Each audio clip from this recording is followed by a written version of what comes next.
नमस्कार। आज हम भक्तिकाल पर जो चर्चा हमने प्रारंभ की थी उसको और आगे बढ़ा रहे हैं।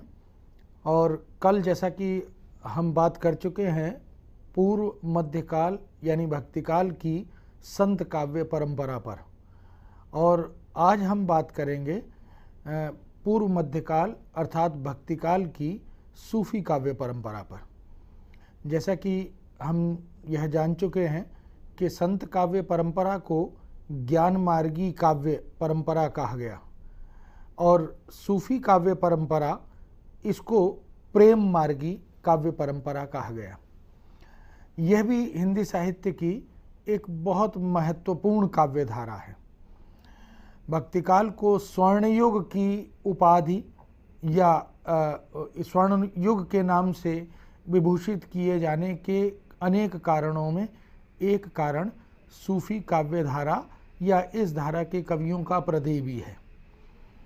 इस काव्य परंपरा के वैशिष्ट्य को, उसकी प्रमुख प्रवृत्तियों को और इस धारा के आगमन के स्रोत क्या हैं, आगत सूफी काव्य परंपरा और भारतीय काव्य परंपरा सूफी काव्य परंपरा, इसमें अंतर क्या है, इसको भी थोड़ा सा हम इस के अंतर्गत बातचीत करेंगे। जैसा कि मैंने अभी आपसे चर्चा की कि निर्गुण भक्ति धारा के अंतर्गत हम भक्ति साधना या अध्यात्म साधना के स्तर पर निर्गुण प्रेमाश्रित काव्य धारा, निर्गुण काव्य धारा की दो शाखाएं फिर से हुई, जिसमें संत काव्य परंपरा जो ज्ञान मार्गी थी और सूफी काव्य परंपरा जो प्रेम मार्गी थी। इस काव्यधारा ने प्रेम के निष्काम स्वरूप और विशुद्ध प्रेम तत्व, इसको केंद्रीय विषय बनाया। इस धारा के सभी कवियों ने निष्काम प्रेम पर बल दिया और केंद्र में प्रेम तत्व को, क्योंकि जो उनका कथानक था, जो उनकी रचनाओं का कथ्य था, उसमें जिन कहानियों को चुना गया उसके केंद्र में प्रेम रहा। इस काव्यधारा के प्रेरणा स्रोत और प्रणेता ये सूफी कवि कहलाए। अब सूफी क्या है, सूफी शब्द का अर्थ क्या है, इस पर भी हम थोड़ी चर्चा करेंगे। लेकिन ये सूफी कवि दो प्रकार के थे। हिंदुओं की धार्मिक मान्यताओं, सांस्कृतिक आदर्शों के प्रति ये सूफी साधक अत्यधिक उदार थे, सहृदय थे और सहिष्णु भी थे। अर्थात इस प्रकार से इस काव्य परंपरा का एक महत्वपूर्ण प्रदेय यह था कि कहानियाँ या कथ्य या कथानक वह तो था भारतीय और पद्धति थी मसनवी, और उसकी जो प्रस्तुति का प्रेरक स्रोत था वह था हिंदू और मुस्लिम संस्कृति में समन्वय का भाव स्थापित करना, लोक जीवन, लोक संस्कृति, इसको साहित्य या काव्य रचनाओं में पिरोकर पाठक जगत तक पहुंचाना। इस दृष्टि से प्रेममयी मधुर वाणी से हिंदू धर्म और इस्लाम धर्म में समन्वय स्थापित करने का उल्लेखनीय कार्य इन कवियों ने किया। इन सूफियों ने प्रेमाख्यानों द्वारा हिंदुओं और मुसलमानों को मनोवैज्ञानिक ढंग से भावात्मक एकता के धरातल पर पहुंचाने का रचनात्मक प्रयास भी किया।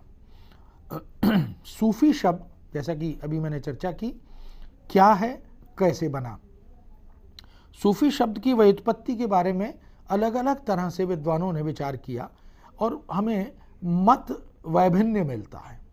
सब ने अपने अपने ढंग से, अपने अपने तर्कानुसार कि सूफी शब्द कैसे बना, कहाँ से आया, इस पर चर्चा की, जिसमें से कुछ 3-4 मतों की चर्चा करना मुझे लगता है यहाँ अपेक्षित आवश्यक है, ताकि इससे आगे की काव्यधारा हमें स्पष्ट हो सके। कुछ विद्वानों का मानना है कि मदीना की मस्जिद के सामने सुफ़ा नाम का एक चबूतरा था।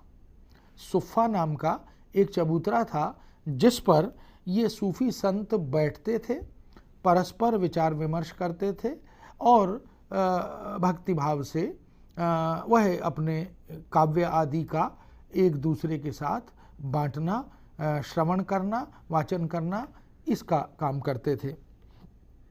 एक अन्य मत है जिसमें सूफी शब्द को सोफिया का रूपांतर बताया गया।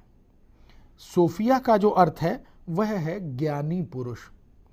इस मत से यह स्पष्ट होता है कि आत्मज्ञानी कवि ही सोफिया या सूफी कहलाए, जिन्हें आत्मज्ञान हो गया, सत्य का बोध हो गया, ईश्वर क्या है और आत्मा और परम आत्मा के बीच की दूरी कैसे तय करनी है, इस सब का बोध जिन्हें हो गया और सांसारिकता, माया या भौतिकता, इसका मिथ्या रूप क्या है यह भी वो जान गए। तीसरा एक मत है जिसमें स्वच्छता और पवित्रता को आत्मसात करने वाले या अपना लेने वाले जो संत थे वो भी सूफी कहलाए। एक अन्य मत के अनुसार सूफी शब्द का निर्माण सूफ अर्थात ऊन से, सूफ को ऊन के रूप में जाना जाता है, गर्म वस्त्र जिससे बनाए जाते हैं। तो ऐसे मोटे कपड़े जो ऊन से बनते थे और ढीले ढाले चोगे की तरह वो वस्त्र होते थे, जो संत उन ढीले ढाले ऊनी वस्त्रों को पहना करते थे, धारण करते थे, उन्हें भी सूफी कहा गया। तो हम देख रहे हैं कि सूफियों के विषय में यह जो अलग अलग मत हैं, यह हमें किसी एक बिंदु पर ले जाने में मदद कर रहे हैं, सहायता कर रहे हैं, जिसमें अभी हम देखेंगे कि सामान्य धर्म इन सब में कहाँ और क्या मिल रहा है।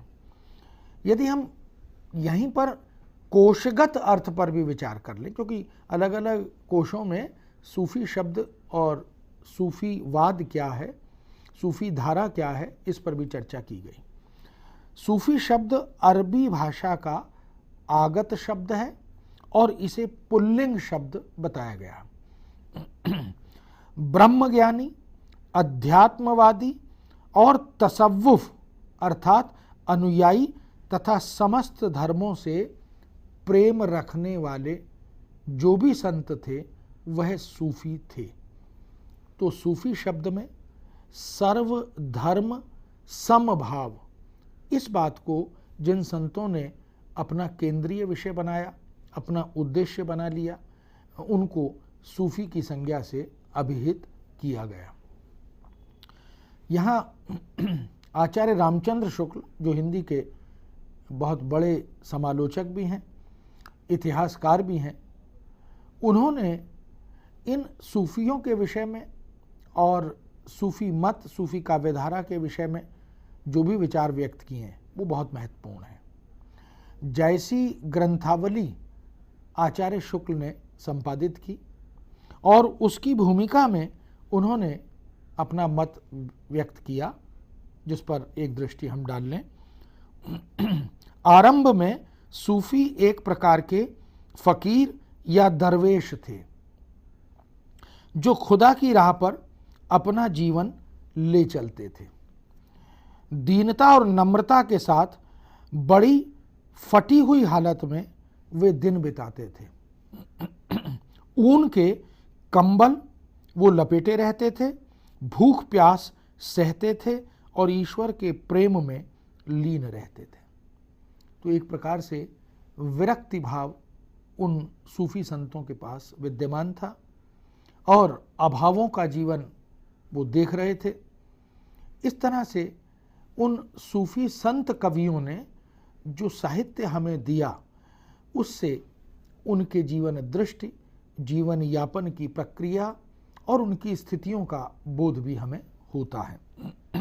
स्पष्ट है कि सूफ़ी ऐसे फ़कीर, पीर या संत कवि थे जिनका आचरण शुद्ध था, पवित्र और सादा जीवन यापन किया करते थे, जो सादे मोटे ऊनी वस्त्र पहना करते थे, जो संसार से विरक्त होकर अल्लाह या ईश्वर की इबादत में अपना जीवन बिताया करते थे, अधिकांश समय व्यतीत करते थे, किसी भी तरह के आडंबर, कर्मकांड, दिखावे से दूर रहकर सभी धर्मों के प्रति समादृत भाव प्रकट करने और मानवतावादी दृष्टिकोण का प्रचार प्रसार करने पर वे बल देते थे।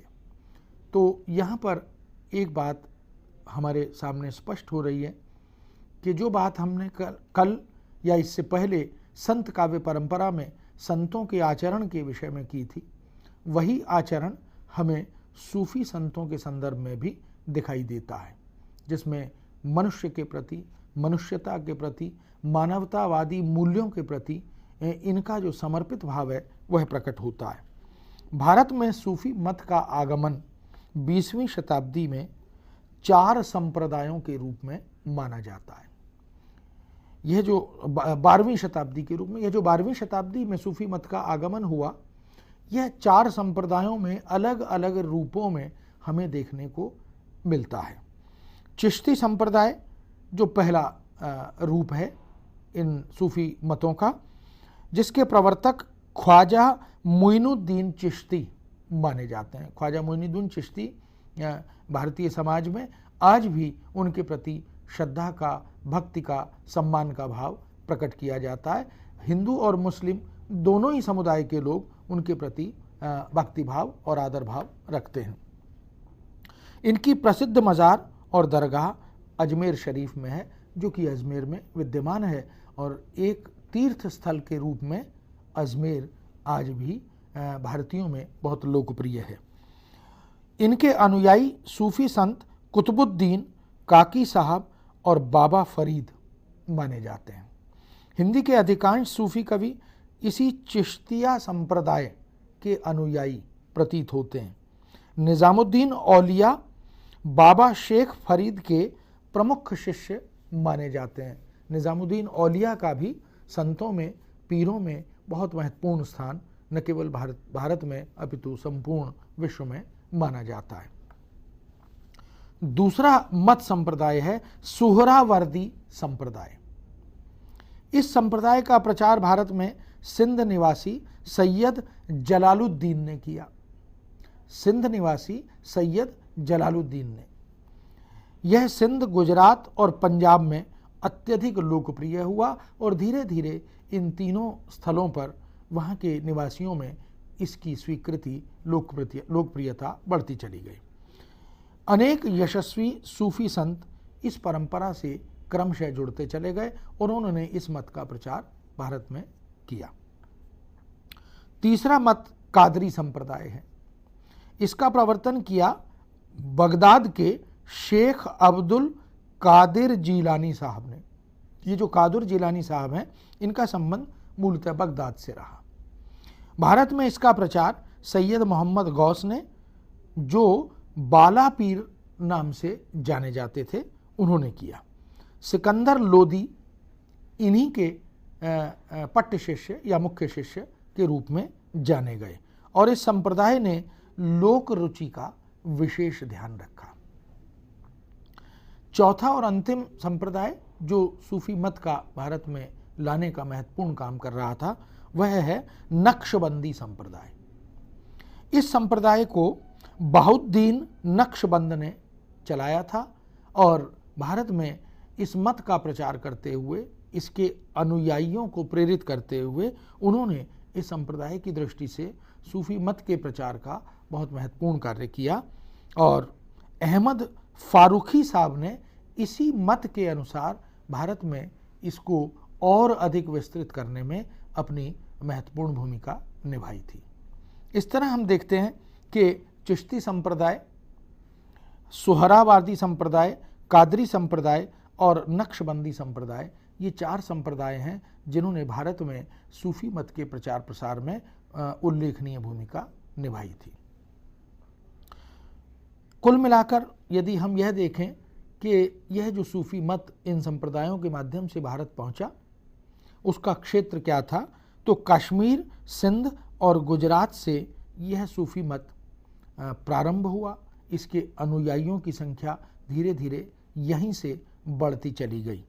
दिल्ली के सुल्तान सूफियों के शिष्य या मुरीद निरंतर बनते रहे, एक के बाद एक। ये जो सूफी संत थे, ये दिल्ली की सत्ता पर जो विराजित शासक थे, वह भी इन सूफियों संतों के अनुयायी या एक प्रकार से इनके प्रति आसक्ति रखने वाले बनते रहे। अकबर तक आते आते सूफी मत प्रेम भक्ति की ओर उन्मुख होने लगा, प्रेम भक्ति की ओर मुड़ने लगा और एक मुख्य आधार प्रेम का सूफी मतों में शामिल हो गया।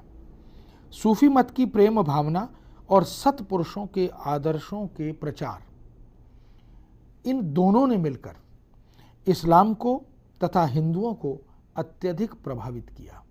और यहाँ पर इस्लाम मत में जो कट्टरवाद जिसकी चर्चा की जाती है, उसमें भी इसी प्रेम संबलित सूफी मत के प्रचार प्रसार से उदारता का, सहजता का और सहज स्वीकृति का समावेश होता चला गया। इसी कारण यह सर्वजन ग्राह्य बन भी सका। इस दृष्टि से हम देखते हैं कि सूफी मत जो अलग अलग संप्रदायों के कारण हमारे देश में, भारत में धीरे धीरे प्रवेश कर रहा था, प्रचार पा रहा था, अनुयायियों की संख्या निरंतर बढ़ रही थी, उस सब के आधार पर हमें दो प्रकार के सूफी मत भारत में यत्र तत्र दिखाई देते हैं। पहला, इस्लाम के सिद्धांतों के अनुकूल चलकर धार्मिक नेतृत्व देने वाला सूफी मत, जिन्होंने इस्लाम की मान्यताओं को स्वीकार करते हुए और अपने अनुकूल समझते हुए और अपने सिद्धांतों को उसके अनुकूल ढालते हुए उसका प्रचार किया। दूसरा मत वह था जिन्होंने इस्लाम की सीमा में रहकर भारतीय धर्म, भारतीय संस्कृति, भारतीय परंपराओं, भारतीय विश्वास, लोकमानस, इन सब को साथ लिया और इनके साथ साथ भारतीय कथाओं को, कहानियों को, परंपराओं को, रीति रिवाजों को जोड़कर इस प्रकार के साहित्य का सृजन किया, जिसकी न केवल हिंदी साहित्य में अपितु भारतीय समग्र वाङ्मय में एक विशिष्ट भूमिका रेखांकित होती चली गई।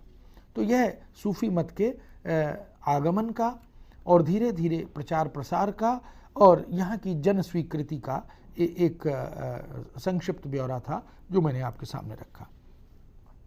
अब हम चलते हैं हिंदी के सूफी संत कवियों के विषय में थोड़ी जानकारी ले लें, क्योंकि ये कवि कौन थे और इनके विषय में हम क्या क्या जानना चाहेंगे। पहली बात यह कि इस परंपरा में कुतुबन, मलिक मोहम्मद जायसी, जो कि सूफी काव्य परंपरा के प्रवर्तक कवि माने जाते हैं, जिन्हें पद्मावत जैसी रचना का प्रणेता माना जाता है, तो पहले कुतुबन, मलिक मोहम्मद जायसी, मुल्ला दाऊद, मंझन, उस्मान, नूर मोहम्मद, शेख नबी, कासिम शाह, इसी प्रकार के सूफी कवि हैं जिन्होंने अपनी रचनात्मकता से, अपनी सृजन धर्मिता से इस परंपरा को समृद्ध किया, संपन्न किया और सांस्कृतिक समन्वय के लिए एक मजबूत आधारशिला तैयार की।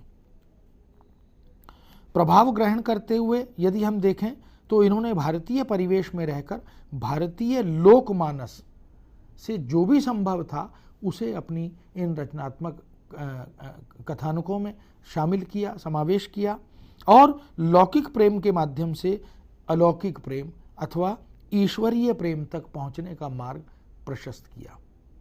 यही कारण है कि इस मत की लोकप्रियता बढ़ी, स्वीकृति बढ़ी और इसके पाठक समुदाय ने इसका स्वागत भी किया। अब हम एक दृष्टि डालते हैं सूफी सिद्धांतों पर कि जो सूफी की भक्ति पद्धति है, उस भक्ति पद्धति में इन कवियों के जो सिद्धांत थे उनमें किन किन बातों का विशेष रूप से इन्होंने ध्यान रखा था। पहली बात कि सूफी मत एकेश्वरवाद में आस्था रखता है, एक ईश्वर। और जैसे कि हम सगुण भक्ति की तरफ आगे चर्चा करेंगे तो वहाँ पर हम सगुण ब्रह्म की बात करते हैं और निर्गुण भक्ति वाले निर्गुण या निराकार ब्रह्म की बात करते हैं और फिर सगुण ब्रह्म में अलग अलग ब्रह्म रूपों की, ईश्वरीय रूपों की या स्वरूपों की चर्चा भी होती है। लेकिन सूफी मत में एकेश्वरवाद में आस्था व्यक्त की गई और उसी की स्वीकृति हुई। इनकी ईश्वर विषयक मान्यता भारतीय अद्वैतवाद के अनुसार ही स्वीकृत हुई। आदि गुरु शंकराचार्य ने जिस अद्वैत दर्शन की स्थापना की थी, उसी अद्वैतवाद मत को इन सूफी कवियों ने भी स्वीकार किया।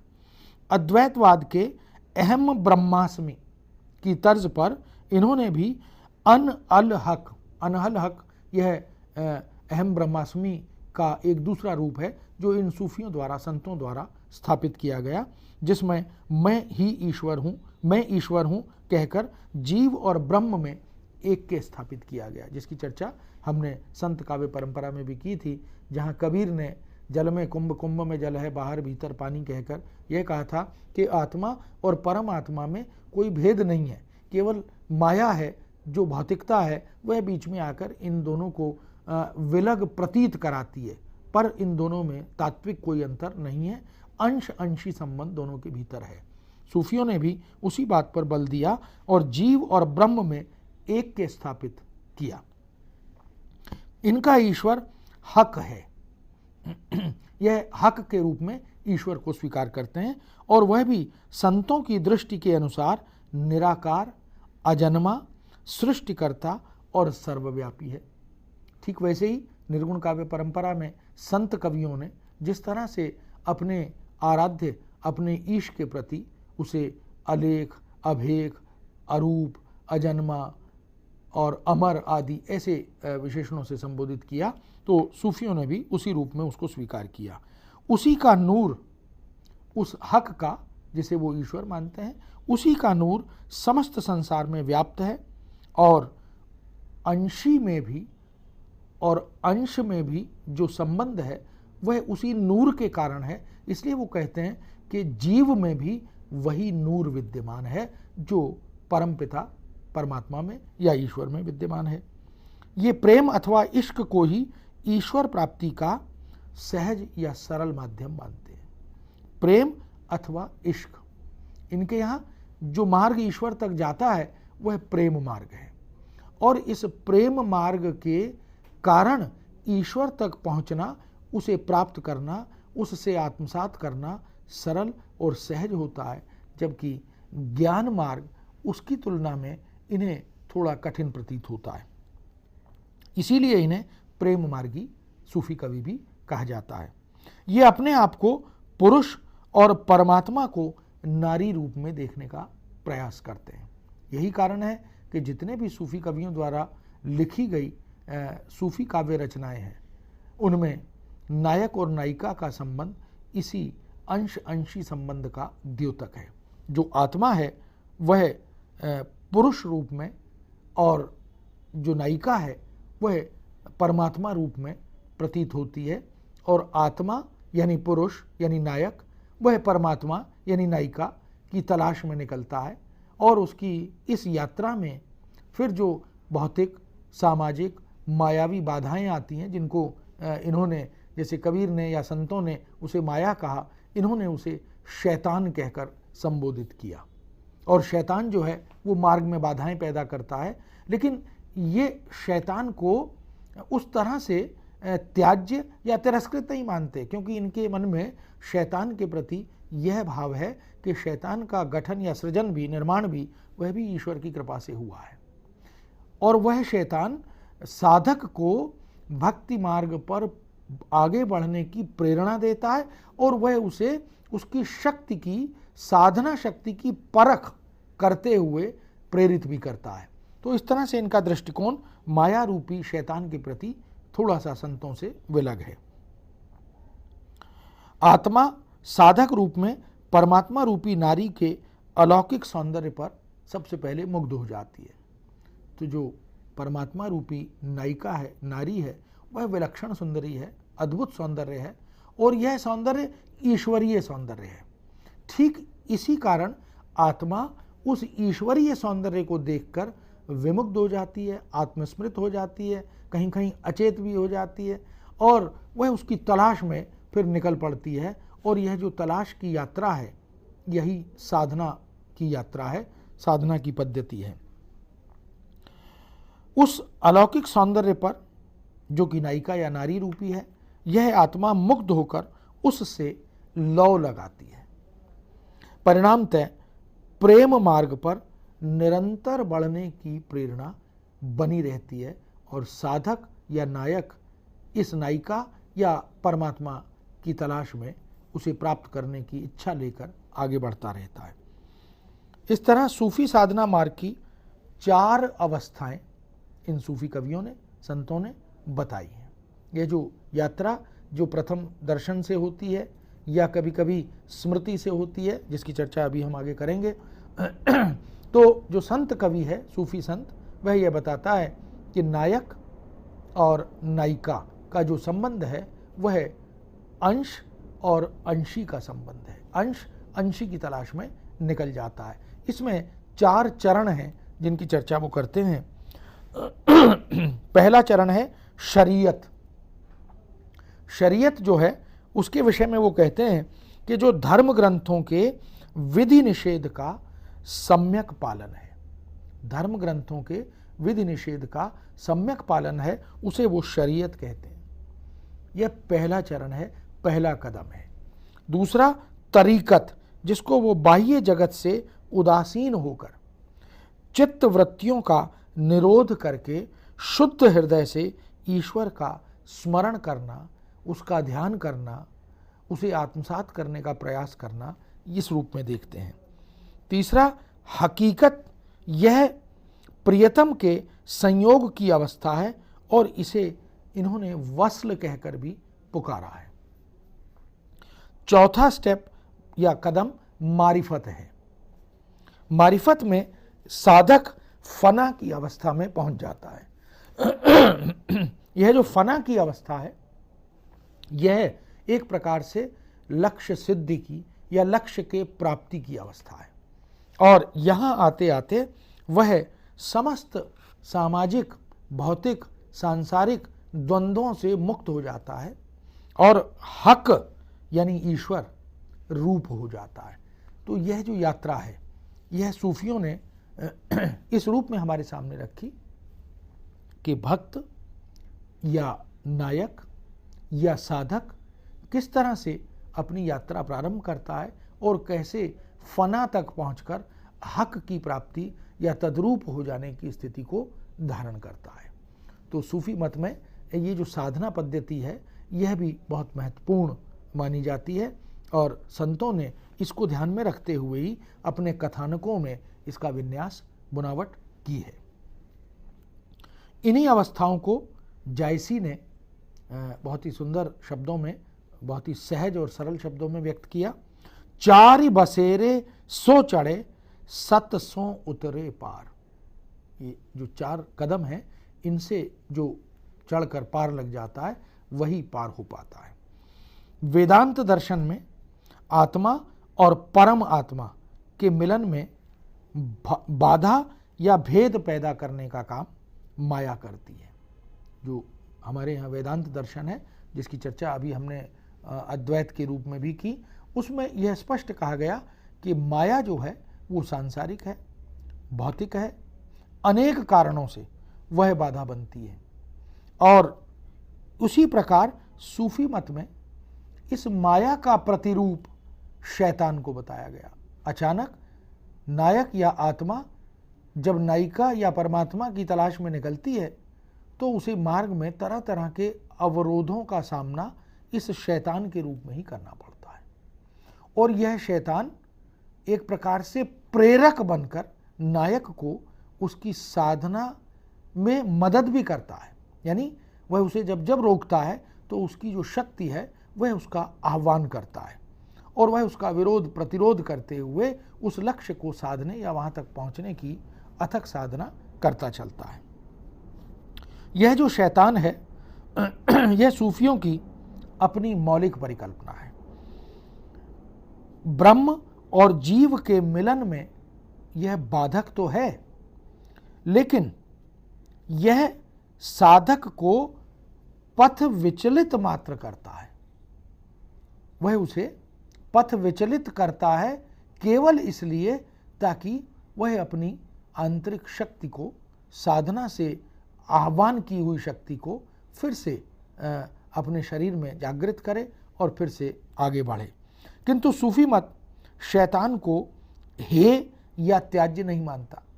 उनका मानना है कि शैतान भी खुदा का भक्त है, उसी के द्वारा निर्मित है, उसी के द्वारा भेजा गया है, और यह खुदा द्वारा ही साधक की सच्ची परीक्षा लेने के लिए भेजा गया है कि साधक अपनी साधना में कितना ईमानदार है, कितना निष्ठावान है, कितने समर्पित भाव से वह आराध्य तक, अपने ईश्वर तक पहुंचना चाहता है। इसकी परख, इसकी परीक्षा खुदा इस रूप में लेता है। यह शैतान के बाधा उत्पन्न करने पर अब गुरु का अवतरण होता है। ठीक उसी तरह जैसे संतों में, जैसे हमने पहले भी चर्चा की कि गुरु को अंग में कबीर ने या अन्य संतों ने गुरु के महात्म्य को खूब बहुत रेखांकित किया, स्वीकार किया। और गुरु गोविंद दोऊ खड़े, ये भी हमने चर्चा की। काके लागू पाए बलिहारी गुरु आपने जिन गोविंद दियो मिलाए। तो वह गुरु जो संतों के यहाँ भी बहुत महत्वपूर्ण है, वह गुरु यहाँ सूफी काव्य में भी अत्यधिक महत्वपूर्ण है। लेकिन यहाँ पर गुरु की महत्ता स्वीकार करते हुए सूफी कवि क्या कहते हैं कि यह स्तुत्य है, वंदनीय है, क्योंकि उस लक्ष्य तक पहुँचने का जो मार्ग प्रशस्त नहीं हो पा रहा, उसकी प्रशस्ति गुरु कृपा से ही संभव है। मार्ग में आने वाले अवरोध, बाधाएं या शैतान रूपी जो रुकावटें हैं, उनको दूर करने का उपाय, उसकी नीति गुरु द्वारा ही बताई जाती है। यह भी गुरु ही साधक का मार्ग प्रशस्त करता है और अन अल हक की स्थिति तक पहुंचने में भक्त की या साधक की मदद करता है। तो गुरु कृपा सूफी काव्य में भी उसी तरह महत्वपूर्ण है जैसे कि संतों के यहाँ। इस तरह सूफी मत में गुरु शैतान के प्रभाव को कम करता है और फिर समाप्त करता है। साधक के मन में प्रेम की उत्कट इच्छा या ललक पैदा करता है। वह भी गुरु कृपा है, क्योंकि वह आराध्य क्या है, ईश्वर क्या है, उसकी महत्ता क्या है, उसे प्राप्त करना क्यों आवश्यक है, यह सारा रहस्य स्पष्ट करते हुए वह उसके मन में एक इच्छा शक्ति जागृत करता है। साधना मार्ग की कठिनाइयों से वह समय समय पर जो भी रुकावटें, बाधाएं आती हैं, उसकी रक्षा भी करता है। उसके अहित को वह नहीं होने देता और एक प्रकार से रक्षा कवच बनकर वह उसे सुरक्षित करता है। लक्ष्य सिद्धि तक पहुंचने का मार्ग भी गुरु कृपा से ही खुलता है, प्रशस्त होता है। तो ये गुरु की महिमा सूफियों के यहाँ भी इस तरह से बहुत ही महत्वपूर्ण है। और निश्चित रूप से भारतीय संस्कृति में, भारतीय दर्शन में गुरु की महिमा हमारे यहाँ गुरुर ब्रह्मा गुरुर विष्णु इस प्रकार से कहकर भी बार बार रेखांकित की गई है। सृष्टि की उत्पत्ति के विषय में सूफी मत का और सूफी कवियों का, संतों का जो मानना है वह है कि ईश्वर ने सबसे पहले मोहम्मदीय नूर को उत्पन्न किया। मोहम्मदीय नूर सर्वप्रथम इस सृष्टि में, इस धरती पर, इस पृथ्वी पर आया। तो वह ईश्वरीय नूर है, उसका आगमन, उसका अवतरण सबसे पहले हुआ। यही नूर अर्थात आलोक एक प्रकाश पुंज है, एक आलोक है। यही बीज के रूप में परिवर्तित हुआ। हम बीज से उत्पन्न होने की परिकल्पना करते हैं, तो यहाँ पर कहा गया कि मोहम्मदीय नूर का सबसे पहले अवतरण हुआ, आगमन हुआ सृष्टि में, और वह फिर बीज के रूप में परिवर्तित हुआ और फिर बीज प्रस्फुटित हुआ, और उसके बाद धीरे धीरे इसी नूर से पृथ्वी बनी, जल का अवतरण हुआ, वायु और अग्नि की उत्पत्ति भी इसी मोहम्मदीय नूर के माध्यम से संभव हो सकी। और फिर इसी क्रम में आकाश, तारे, सप्त भुवन, जीव जंतु और मानव आदि का सृजन भी हुआ। तो सूफियों के मत में यह बिल्कुल स्पष्ट है कि इस सृष्टि का आदि कहाँ से प्रारंभ हुआ, ये कहाँ से शुरू हुई। मोहम्मदीय नूर की कृपा पहले सृष्टि पर हुई, उसका अवतरण हुआ, और फिर क्रमशः एक एक तत्व जो है वो बढ़ता चला गया और सृष्टि के रूप में फिर वह स्थापित हुआ। अब हम थोड़ा सा विचार करते हैं हिंदी के सूफी कवियों पर कि वो कौन कौन से कवि हैं जो महत्वपूर्ण हैं और उनकी रचनाएं कौन सी हैं जिनको निश्चित रूप से हिंदी साहित्य की दुर्लभ रचनाएं माना जाता है। सबसे पहला क्रम यहाँ हम मुल्ला दाऊद सूफी कवि का मानते हैं। मुल्ला दाऊद ने 1380 ईस्वी में चांदायन नाम की एक बहुत ही बृहत महाकाव्यात्मक और महत्वपूर्ण रचना का सृजन किया। सूफी काव्य परंपरा का एक प्रकार से उद्भव ही यहाँ से माना जाता है। हालांकि इससे पहले एक रचना की चर्चा की जाती है, लेकिन उसके विषय में कोई बहुत प्रामाणिकता से जानकारी नहीं मिल पाती। इसे लोक में, यानी लोक संस्कृति, लोक जीवन में या पाठकीय वर्ग में इसे लोर कहा भी कहा जाता है। इस रचना का जो दूसरा नाम है, जो लौकिक नाम है, वो लोर कहा है। उसका कारण क्या है कि इसमें जो नायक है उसका नाम है लोरिक, और इसकी जो नायिका है वह चंदा है, इसलिए इसका नाम चांदायन है। तो नायक लोरिक है इसलिए लोरिकाह भी कहा जाता है, और नायिका चंदा है इसलिए चांदायन भी कहा जाता है। इस तरह से लोरिक और चंदा की प्रेम कथा इस रचना का कथानक तैयार करती है। यह नायिका प्रधान रचना है और पहली महत्वपूर्ण सूफी काव्य की प्रबंध काव्यात्मक रचना है। निश्चित रूप से इस रचना के अवदान को हम स्तुत्य मानते हैं। दूसरा सूफी कवि जिसकी तरफ हमारी दृष्टि जाती है वो है कुतुबन। कुतुबन की बहुत ही दुर्लभ रचना है मृगावती, जिसका सृजन सन 1503 ईस्वी में हुआ था।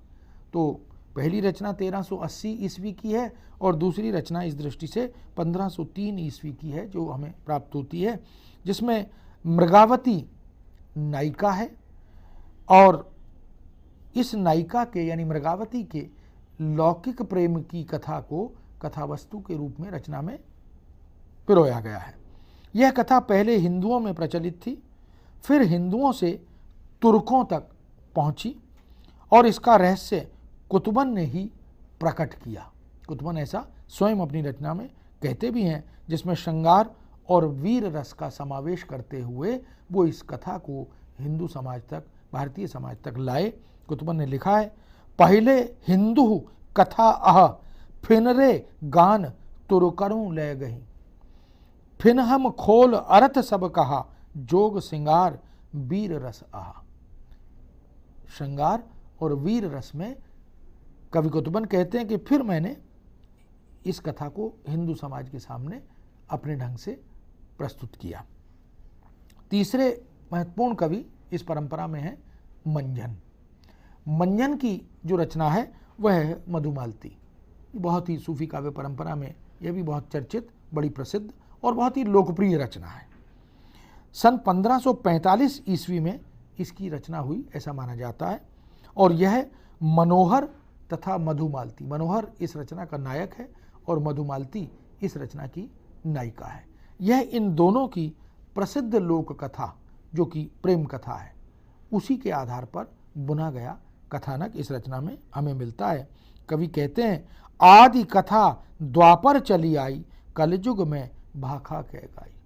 इसकी जो पुरानी प्राचीन कथा है वह तो द्वापर युग से चली आ रही है, तो इस कथा का उस पारंपरिक और प्राचीन रूप कवि के सामने है, इसलिए कहते हैं कि कलयुग में मैं इसे अपनी भाषा में, अपनी शैली, अपनी पद्धति में, जन भाषा में, जन सामान्य को ध्यान में रखते हुए प्रस्तुत कर रहा हूँ। चौथे और महत्वपूर्ण कवि जिनको हम सूफी काव्य परंपरा का प्रवर्तक कवि मानते हैं, नेतृत्व देने का काम इस परंपरा को इसी कवि ने किया और इसी मलिक मोहम्मद जायसी की बहुत ही विश्व प्रसिद्ध रचना जिसको हम पद्मावत के रूप में जानते हैं, जिसकी नायिका पद्मावती है और नायक रत्नसेन है। तो जायसी जिनका समय 1498 के आसपास का समय माना जाता है, इनकी 4 प्रमुख रचनाओं का उल्लेख हमें मिलता है और ये चारों रचनाएं अब उपलब्ध भी हैं। लेकिन पद्मावत जो कि महाकाव्यात्मक रचना है, एक बृहत रचना है और बहुत ही सुंदर काव्यात्मक रचना है। उसमें वियोग का, संयोग का, लोक का, लोक जीवन का, संस्कृति का, रीति रिवाजों का, परंपराओं का, टोने टोटकों का, ऐसे तमाम वो जो हमारे समाज में, हमारे जीवन में, हमारी संस्कृति में विद्यमान है, उन सब का, विवाह का, विदा का, विदाई के समय रोदन का, वो सब पक्ष जो हमारे जीवन से जुड़े हुए हैं वो इस रचना में हमें मिलते हैं। और ये बहुत ही सुंदर मर्मस्पर्शी अवधी भाषा में लिखी गई रचना है। दूसरी रचना जायसी की आखिरी कलाम, तीसरी अखरावट, और चौथी एक रचना जिसको चित्रलेखा के नाम से बताया जाता है। हालांकि इस रचना के विषय में संदिग्धता अभी बनी हुई है कि यह जायसी की रचना है या नहीं है, लेकिन इतिहासकारों ने इसका उल्लेख भी जायसी के नाम से किया है। पद्मावत जायसी की एक श्रेष्ठ महाकाव्यात्मक रचना है और इस परंपरा में भी उसी रचना को हम सबसे बेहतर रचना मानते हैं। यह हिंदू मुस्लिम संस्कृतियों के समन्वय का विलक्षण कार्य, अपूर्व कार्य करती है। अनेक कारणों से हिंदुओं में और मुस्लिम समुदाय में जो वैमनस्य था, जो दूरियां थीं, जो परस्पर विरोध थे, उनको दूर करने का काम इस रचना ने किया। इस दृष्टि से इसका सांस्कृतिक और राष्ट्रीय महत्व भी है। इसमें कवि ने कल्पना के साथ साथ ऐतिहासिकता का पुट भी शामिल किया है। इस दृष्टि से भी इसका महत्व है क्योंकि कहीं कहीं घटनाओं का, नामों का, स्थलों का जो उल्लेख मिलता है उसमें ऐतिहासिकता स्पष्ट दिखाई देती है। अपनी तरफ से भी कवि ने कुछ चीज़ें, कुछ बातें, कुछ घटनाएं जोड़ी हैं, लेकिन वो भी सजीव हैं, उनमें भी रोचकता बनी रहती है और एक जिज्ञासा निरंतर आगे बढ़ने को प्रेरित करती है। इसीलिए समस्त सूफी कवियों में और सूफी काव्यों में यह सर्वाधिक लोकप्रिय लोक कथा के रूप में स्वीकार होती है। जायसी ने अपनी इस कथा की रूपकात्मकता के बारे में भी लिखा है। ऐसा इस कथा के माध्यम से जो रूपक बनता है या रूपक के माध्यम से ये कथा जिस तरह से आगे बढ़ती है और जो अपने साहित्यिक महत्व और अपने लौकिक महत्व दोनों ही कारणों से लोकप्रिय होती है, लोकग्राह्य होती है, उसके विषय में जायसी खुद लिखते हैं, तनचित उर मन राजा कीना, तनचित उर मन राजा कीना, हिय सिंघल बुद्धि पद्मिनी चीना। एक पूरा रूपक बना दिया उन्होंने कि इसमें तन क्या है, हृदय क्या है और बुद्धि क्या है। ये पूरा एक रूपकीय आधार पर, रूपकात्मकता के आधार पर कथा का जो विन्यास बनता है वह बहुत ही हृदयस्पर्शी और रोचक बन जाता है। जायसी के काव्य पर अद्वैतवाद और विशिष्टाद्वैतवाद का भी प्रभाव देखा जाता है और जायसी अपने इस रचना के पद्मावत के नायक रत्नसेन को आत्मा के रूप में तथा पद्मावती को जो कि नायिका है, परमात्मा के रूप में चित्रित करते हैं, जैसा कि सभी सूफी कवियों ने इसी तरह का प्रयास किया भी है। पद्मावती के रूप सौंदर्य को संपूर्ण सृष्टि में व्याप्त मानते हैं, यानी पद्मावती का जो रूप सौंदर्य है वह सृष्टि का सौंदर्य है। इसलिए पाश्चात्य चिंतन में कहा गया कि ईश्वर की सबसे सुंदर कविता अगर कोई है तो वह यह सृष्टि है। तो यह जो सृष्टि है यह ईश्वर का प्रतिरूप है। इसीलिए कवि ने प्रकृति, पूरी प्रकृति उस विलक्षण सौंदर्य की झलक पाने को लालायित है ऐसा माना है। यानी ये सारी सृष्टि जो है उस विराट सौंदर्य, उस दिव्य सौंदर्य को देखने के लिए लालायित है ऐसा प्रतीत होता है। और कवि कहता है, जैसी बहुत ही सुंदर शब्दों में इस बात को अभिव्यक्त भी करते हैं, कहा मानसर चाह सुपाई, पारस रूप यहाँ लगी आई, भा निर्मल तिन पायन पर से, माया रूप रूप के दर से। कैसी अद्भुत कल्पना है और कल्पना का कैसा विलक्षण सौंदर्य जायसी के पास है। जायसी बहुत बड़े कवि हैं, उनका जो बिंब विधान है, उनकी जो रचनात्मकता है, कल्पनाशीलता है, वह अद्भुत है और निश्चित ही वह अन्य सूफी कवियों के लिए तो प्रेरणास्पद रही है। दूसरी धाराओं के कवियों ने भी उनसे प्रेरणा, क्योंकि काव्य तत्व वहाँ पर विद्यमान है। सूफी कवि प्रकृति के कण कण में उसी ईश्वरीय सत्ता की झलक को देखते हैं और देखने के लिए प्रेरित करते हैं। यही एक प्रकार का प्रतिबिंबवाद है। मनोविज्ञान में इसे प्रतिबिंबवाद की संज्ञा दी गई है। यानी यह जो सृष्टि में जो भी कुछ कण कण के रूप में, चाहे वो वृक्ष है, लता है, या पाषाण है, या पर्वत है, झरना है, नदी है, या जो भी कुछ है सृष्टि का, वह उस सब में उसी ईश्वर का नूर विद्यमान है, उसी खुदा की जो रोशनी है, प्रकाश है, वह विद्यमान है। जायसी ने इस भाव को सरस ढंग से अभिव्यक्त किया और बहुत ही स्वाभाविक, सहजग्राह्य बना दिया। यह भी किसी बड़े कवि की, क्योंकि रहस्य की बात को, दर्शन की बात को लोकानुकूल, लोक स्वीकृति के अनुकूल ढाल कर प्रस्तुत करना, रोचक बनाना, सहज बनाना, बोधगम्य बनाना, यह सबके बल के या बूते की बात नहीं हो पाती। भावात्मक रहस्यवाद का कितना सुंदर चित्रण जायसी करते हैं इन पंक्तियों में, हम उसे देख सकते हैं।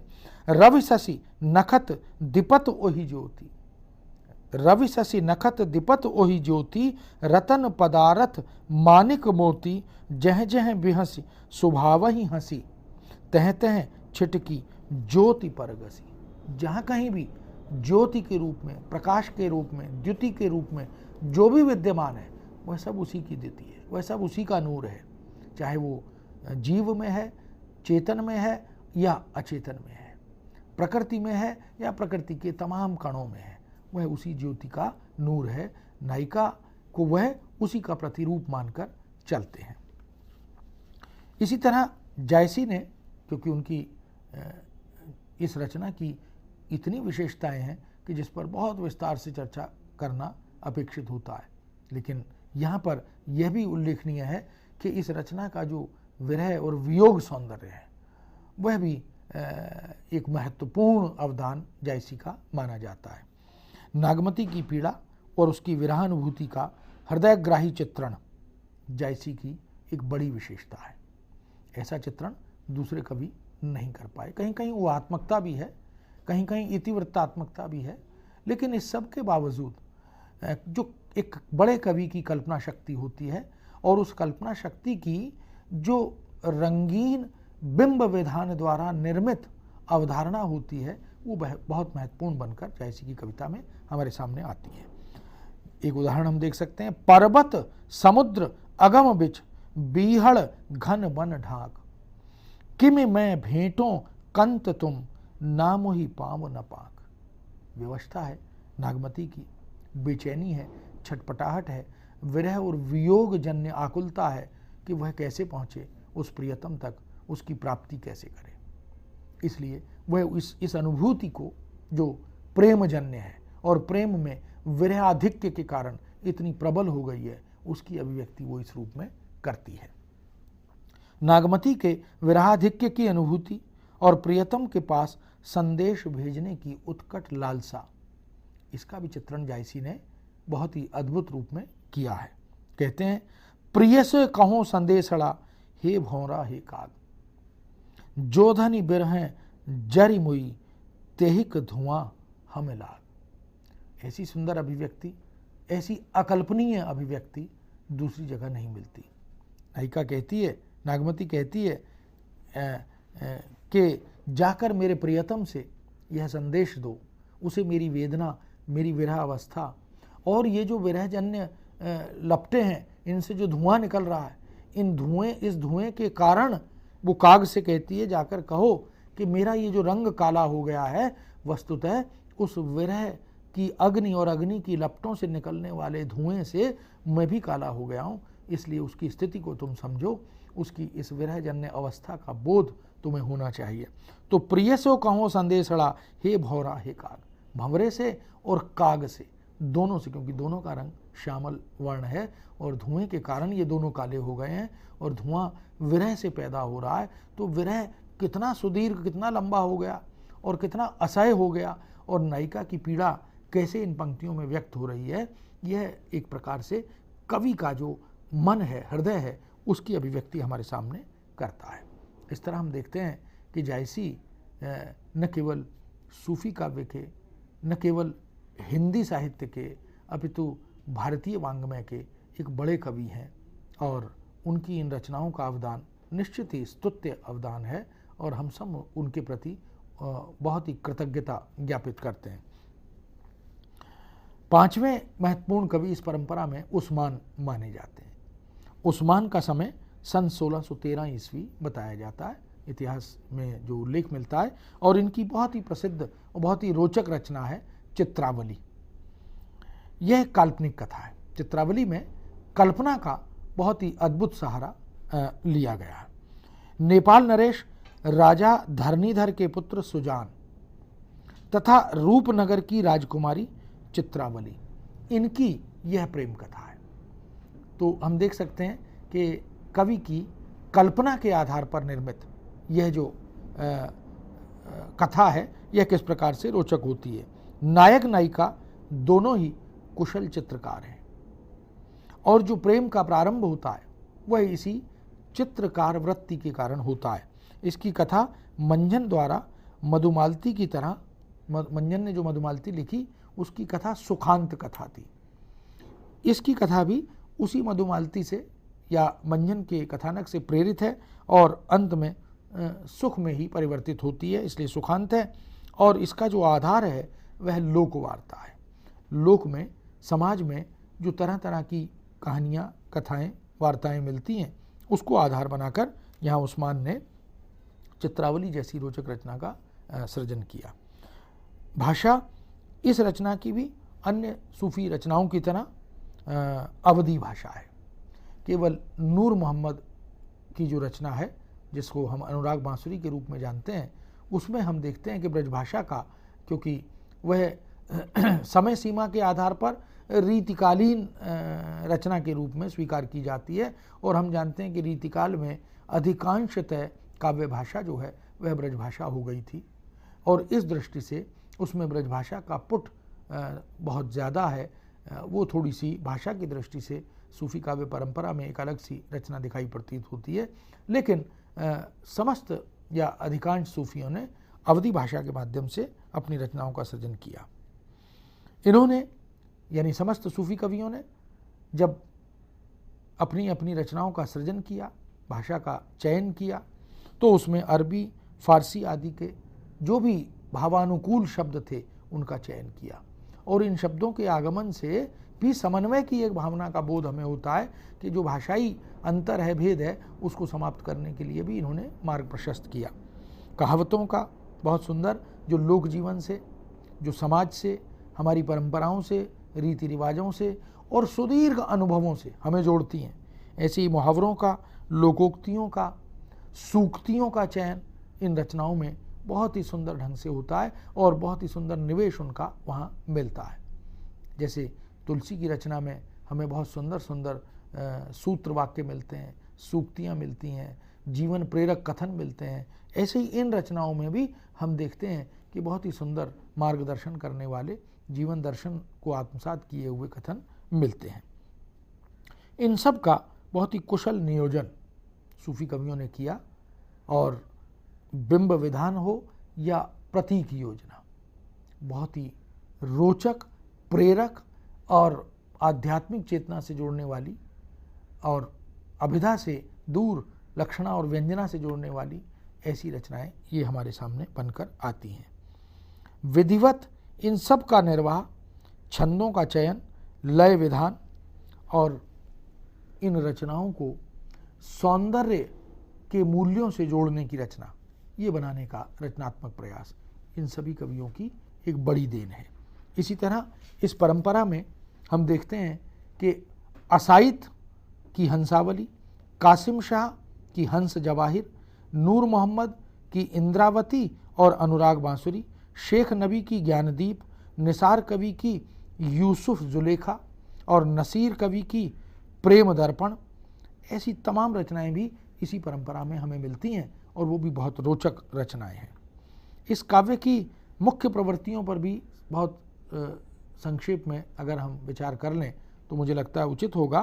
पहली बड़ी प्रवृत्ति और विशेषता है प्रेम तत्व का विकास, जिसकी चर्चा अभी हमने संकेत में की। इसमें भारतीय पारंपरिक प्रेमाख्यानों में जो प्रेम लौकिक था वही व्यक्त किया गया, शामिल किया गया और सूफी कवियों के प्रेमाख्यानों तक आते आते भारतीय प्रेमाख्यानों का जो लौकिक प्रेम था वो सूफी प्रेमाख्यानों तक आते आते अलौकिकता में बदल गया।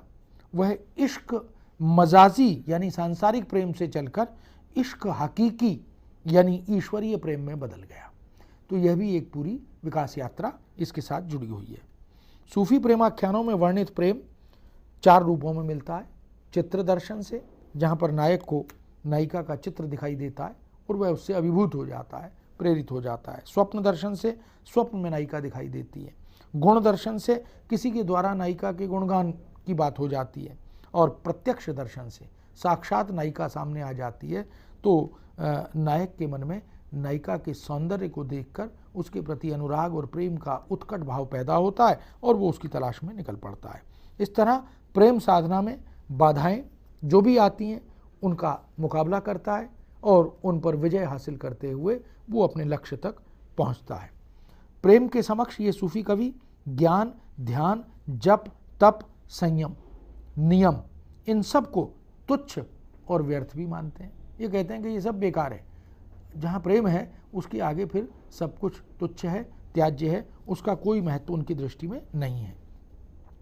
ज्ञान ध्यान मध्यम सब है, जप तप संयम नेम मानस उत्तम जगत जन जो प्रतिपारे प्रेम। जो प्रेम का अनुपालन करता है, धारण करता है, उसके लिए इन सब चीज़ों की, इन सब बातों की, इन कर्म कांडों की कोई आवश्यकता नहीं है।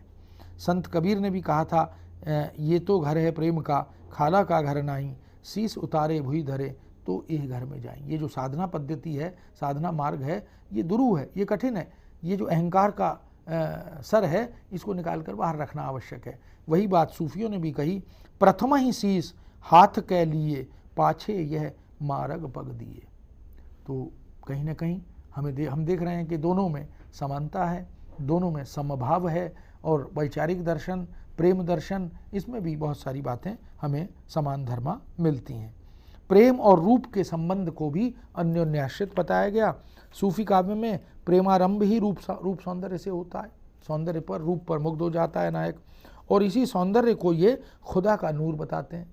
और इसी प्रकार यह सौंदर्य साधक को साधना के निमित्त प्रेरित करता है। तो ये जो पूरी परंपरा है, सिलसिला है, यह आगे बढ़ता है। इसी बात को जायसी ने बहुत सुंदर शब्दों में कहा, मलय समीर बास तन आई, भा शीतल गए तपन बुझाई, बिगसे कुमुद देख शशि देखा, बहते ही रूप जहाँ जो देखा, पाए रूप रूप जस चाहा, शशिमुख सब दर्पण होई रहा, नयन जो देखा कमल भा, निर्मल नीर शरीर, हसत जो देखा हंस भा, दसन ज्योति नगहीर।